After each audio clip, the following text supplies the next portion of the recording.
सबके दीवाना बना देले बारू, दिलवा पे बिजली गिरा देले बारू। भारी हो गल भारी लोड पड़ा तका हो।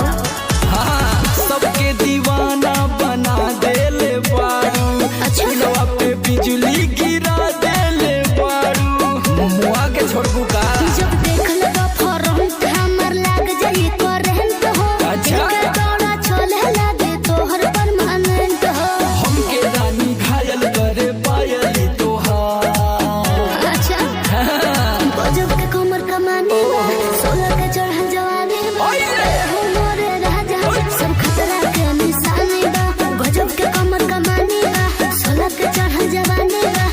हो मोरे राजा सब खतरा के निशानी बा। अरे छू के मर जैती तब उतर जैती। खतरा के निशानी बा।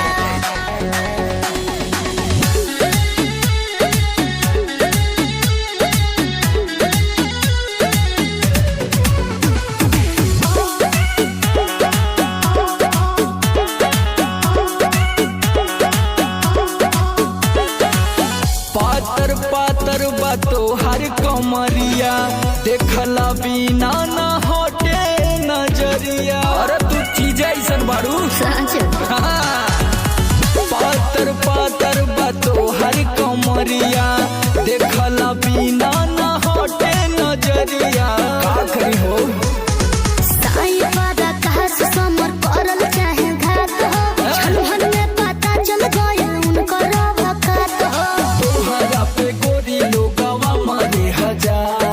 कहर ढा देबू का गजब के कमर कमाने बा, 16 के चढ़ल जवानी बा। ए हो मोरे राजा सब खतरा के निशानी बा। गजब के कमर कमाने बा, 16 के चढ़ल जवानी बा। ए हो मोरे राजा सब खतरा के निशानी बा। आदत हो 440 वोल्ट से कम नहीं खे।